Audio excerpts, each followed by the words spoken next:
आपने शेख रशीद की बात की ना, कादरी, वो अभी हमारे साथ ही थी। अभी मैंने अपने घर पे ले जा करके फिर उनको सम्मान करके अभी विदा करके आया हूँ।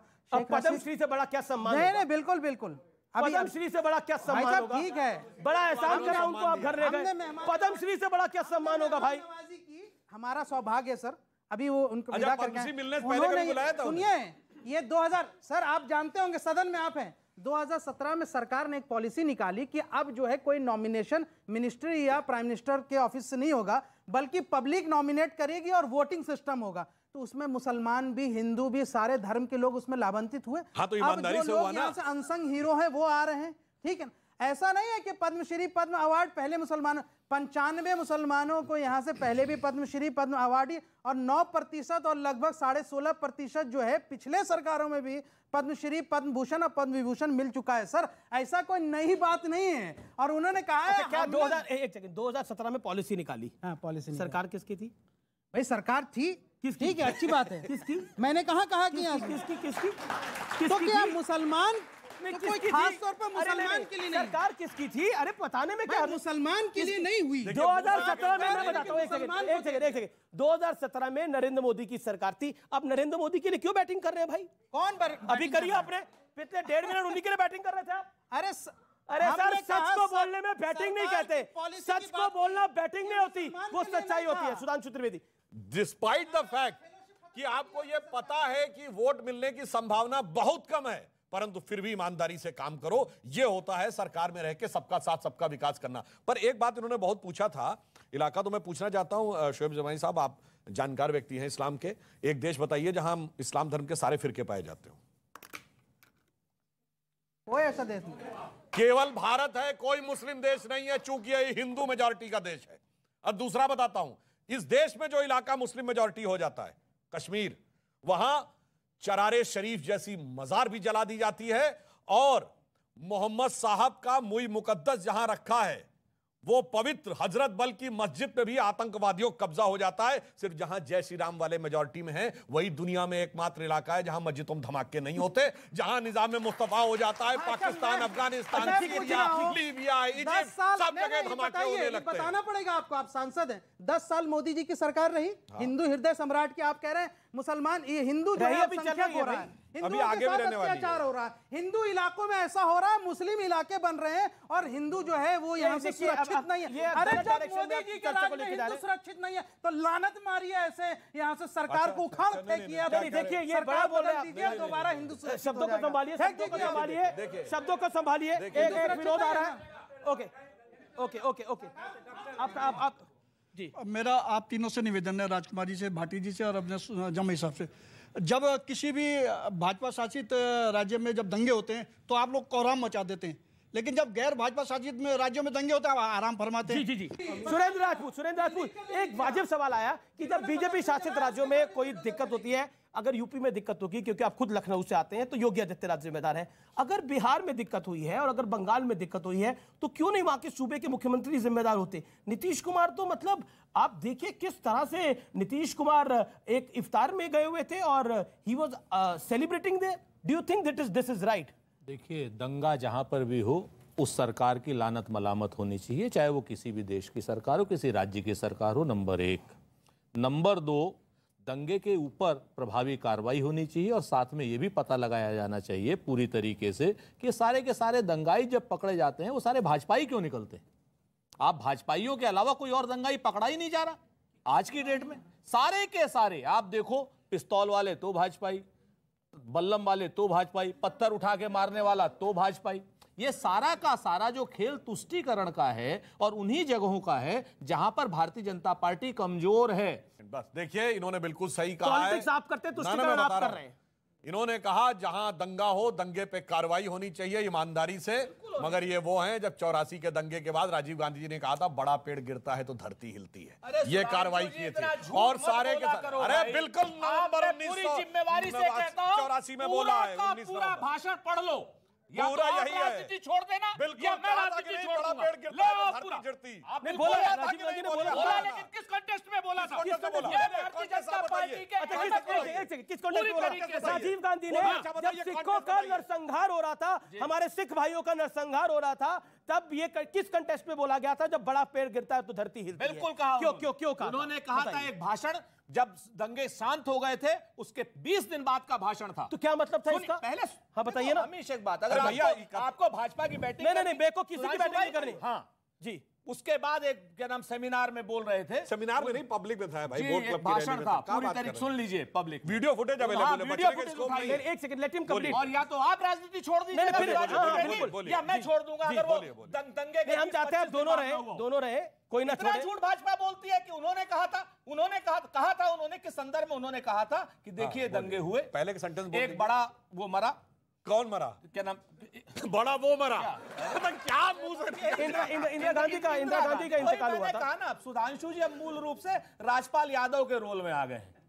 ये अब मतलब बड़ा वो मरा बोल आप रहे हैं, हमसे कह रहे हैं राजपाल ने कहा इंदिरा जी मरी, इंदिरा जी की शहादत हुई, उसके बाद दंगे हुए, हमने दंगे शांत किए, बहुत जल्दी शांत कर लिए। कभी कभी जब बड़ा पेड़ गिरता है तो धरती हिलती है, तो इसका क्या मतलब? उन्होंने कहा। और लेकिन 2 दिन के अंदर दंगे शांत कर लिए। 2 दिन पूरा भाषण पढ़िए जी, और वो सेमिनार नहीं था, बोट क्लब की और रैली थी। अमीश देवगन जी, अब एक चीज है, आप लोग भारतीय जनता पार्टी की तरफ रह करके इस तरीके के पब्लिक फैक्ट्स को डिस्टॉर्ट मत किया कीजिए। जनता जवाब लेगी, बोट क्लब में बोला जनता जागेगी, उस दिन जनता सबसे जागी जवाब हुई है। लेगी। नहीं, जनता जागी हुई है। जिस दिन ये जनता जागेगी, अरे भाई सो रहे हो क्या आप जवाब लोग? लेगी। अगर सो रहे हो, अगर जाग रहे हो तो हाथ खड़ा करो। ओके, जाग रहे हैं भाई, जाग रहे। भारत माता की जय, जाग रहे हैं भाई। ओके, भारत माता की जय, जाग रहे हैं। लेकिन सुधांशु त्रिवेदी, अब लेट सुधांशु कम इन, लेट सुधांशु। ओके, ये जितना भी बोल रहे ना, इनकी बात तो भरोसा करिए ना मेरी पे। जाइए, अब आज की डेट में वो वीडियो फुटेज अवेलेबल है। आगे का सेंटेंस क्या था, पीछे का सेंटेंस क्या था? अरे जनाब, कितना छुपाने, अरे लाख छुपाओ छुप न सकेगा, राज हो कितना गहरा। दिल की बात बता देता है असली नकली चेहरा। अच्छा ठीक है, किस कॉन्टेक्स्ट में था? किस कॉन्टेक्स्ट में? अरे धरती हिली थी तो क्या हिली थी भाई? 5,000 लोग मर गए थे। और सुनिए मजेदार बात क्या है, और सारे के सारे संघ के लोग थे जिन लोगों ने सिखों का दंग का नाम। अच्छा ठीक है, ओके 48 लोगों पर, अब ये एक नया रहस्योद्घाटन, 48 लोगों पर मुकदमा, गजब है भाई। 48 संघियों पर मुकदमा है आज भी चल रहा है। ये गलत डायरेक्शन में हो रहा है। ओके, चलिए अभी आओ बताते सुनिए। वहां 2 ढंग से लोगों की मृत्यु हुई थी, एक दंगाइयों द्वारा, एक पुलिस की गोलियों द्वारा। दोनों में सिर्फ सिख मरे थे। ये पुलिस की गोलियों से भी सब संगी मार रहे थे। मैंने कहा ना, बोलो, पुलिस की गोली से भी संगी मार रहे थे। संगी 48 पे मुकदमा। इसे ये संगी जो हैं जहां चाहते हैं संघ से बड़ी में सपोर्ट कर, संघ से बड़ी दिक्कत है, बहुत दिक्कत है। भैया जी कुछ ज्यादा ही बह रहे हैं भावना में। हम क्या बताएं, पुलिस की गोली में भी संगी दिखाई पड़ रहा है। अब देखिए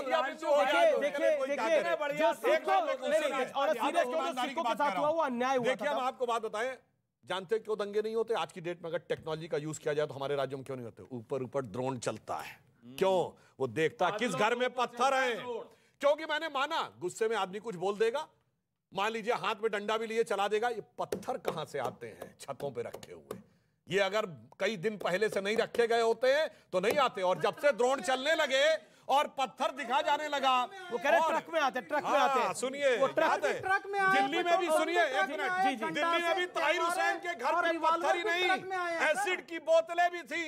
और इतना ही नहीं, वो एंगल आयरन वाला गुलेल भी बना के रखा गया था। एसिड ये और वो भी अनायास आ गया था। लेकिन सवाल बड़े सारे हैं। आखिरी 3 मिनट है, आखिरी 3 मिनट है। वो कह रहे हैं कि अब 2035 तक तो पूरा न्याय करेंगे इन लोगों के साथ। मैं तो अभी 23 से 33 का आंकड़ा दिए थे कि आज शोभा यात्रा नहीं, 33 में शव यात्रा संभव है, पर मैं उस पर अब जाना नहीं चाहता। मैं आगे बढ़ चुका हूं। मैं कुछ आगे की महत्वपूर्ण बातें कहना चाहता हूं।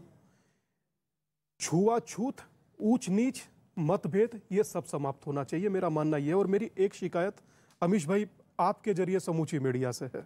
वो शिकायत मेरी ये है कि जब चुनाव का विश्लेषण होता है, एक होता मुस्लिम इलाका, बाकी में सारी जातियां। सर, हम लोगों को हिंदू रहने दीजिए। ये मेरी आपसे सबको शिकायत नहीं, मेरी शिकायत अगर आपको नाजायज लगे तो आप मत मानिए। पर हाँ, इतना जरूर कहूंगा कि हिंदू नववर्ष इस बार हम सब आप लोगों उन ने पार्टियों को नहीं कुछ बोलते, कोई कहता है मुस्लिम यादव, कोई कहता है दलित मुसलमान, मैं पार्टियों के नाम नहीं ले रहा, लेकिन मुस्लिम यादव किस पार्टी का वोट बैंक है इस देश के अंदर हमें पता है, दलित मुसलमान किस पार्टी का वोट बैंक होता था हमें पता है, बिहार से लेकर यूपी तक। दादा वर्तमान आज की डेट के अंदर भी कर्नाटक के चुनाव के अंदर कौन कहता है बैकवर्ड और मुस्लिम साथ आएंगे तो फलानी पार्टी जीत जाएगी। मैं मात्र इतना कहना चाहता हूं कि हमें जातियों में बांटिए नहीं, चाहे कोई नेता हो, चाहे कोई मीडिया हो, या चाहे हम खुद ही क्यों तो ना हो। मीडिया पे दोष कैसे है? दादा हम लोग करते हैं इसलिए है, और अगर जो नाजायज मत मानिए, कल ही स्वयं को हिंदू कहने लगेगा तब आप अपने आप बदलेंगे, आज नहीं बदलेंगे कल बदले। मुझे दो बात कहने दीजिए। देखिए इस बार हिंदू नववर्ष हम सब लोगों ने बहुत अच्छे से मनाया। अब आपको कारों के पीछे जाति नहीं, कितने लोगों ने हिंदू लिखा देखा? अपने आप से दिल से बताइए। कम से कम नहीं तो कई हजार कारों पे मात्र हिंदू लिखा था, जाति नहीं लिखी थी। एक बात अपनी जिम्मेदारी के साथ कहकर अपनी बात को खत्म करता हूं। अल्बर्ट रिस्ले थे शायद, अगर जो मैं गलत ना हूं, हर्बर्ट रिस्ले 1931 में, नहीं 1901 में किया था, 31 तक तो 4114 कर दिए थे। ब्रिटिश सेंसस कमिश्नर थे। जब जातियां गिना उस समय पर 3000 कुछ, वर्तमान 2023 में 6000 कुछ। किसने बना दिया? और बना दिया तो क्या उसका कल्याण? मुझे कहने दीजिए, 10-15 सेकंड में खत्म कर रहा हूं। मगर इतना सा मात्र कहना चाहता हूं कि जातिगत जनगणना कराकर और जातियों में मानव को बांटकर अगर आप वर्तमान कल्याण की परिभाषा तय करना चाहते हैं तो आपको जवाब देना होगा अब तक क्या कल्याण हुआ। सवाल मैं कई लोग जो है वो खड़े हो रहे हैं लगातार। सवाल आपका सवाल में अधूरा रह गया था, क्या आपका सवाल है? बोलिए सर। मेरा सवाल आपसे ये है, बार बार यही बोला जा रहा है बीजेपी का लाभ हो रहा है, बीजेपी का लाभ हो रहा है। 2014 में जब बीजेपी आई और आगे भी जब बीजेपी आएगी, दोनों हिंदू मुस्लिम के वोटों से आएगी, तो बीजेपी का कहां से लाभ हो रहा है? तो दोनों पार्टियों से हो रही है, हिंदू मुस्लिम का बंटवारा बीजेपी नहीं कर रही। ओके राजकुमार भाटी 20 सेकंड में इसका जवाब। शुरू से एक लाइन पे हूं मैं, फिर से ही दोहराना चाहता हूं कि इस डिबेट्स का प्रयोग हम हिंदू मुस्लिम भाईचारा बनाने के लिए भी कर सकते हैं, देश की एकता बनाने के लिए भी कर सकते हैं, लेकिन इसका दुरुपयोग, दुख की बात यह है, चिंता की बात यह है कि इसका दुरुपयोग हम तनाव पैदा करने के लिए कर रहे हैं। और मैं आपसे केवल ये निवेदन करना चाहता हूं कि हिंदू और मुस्लिम के एहसासात को मत छेड़िए, अपनी कुर्सी के लिए जज्बात को मत छेड़िए। बहुत ठीक है, आपने अपनी बात को रखा। भाई हैं और स्वामी जी चारा है। ठीक है, ओके। कौन चारा है? सुनिए, बात तो हिंदू मुस्लिम भाईचारे की थी ना, इसमें भाई कौन है और चारा कौन है समझ लीजिए। एक लाइन और जी। ये जो लोग चाहते हैं ना कि जातियों में विभाजित रहे, जो पार्टियां कहती है ना सामाजिक न्याय के नाम पे जातियां, इनमें से एक पार्टी बताइए जिसने अपनी जाति के किसी योग्य व्यक्ति को कभी मुख्यमंत्री बनाया। शुक्रिया। आखिर ये जातिगत जनगणना पहले भाजपा कराना क्यों चाहती थी, आज छुपाना क्यों चाहती? ओके, बहुत बहुत शुक्रिया आप तमाम लोगों का इस चर्चा में आने के लिए। बहुत बहुत शुक्रिया आप तमाम मेहमानों का, और आपका भी बहुत बहुत शुक्रिया। फिलहाल इस कार्यक्रम में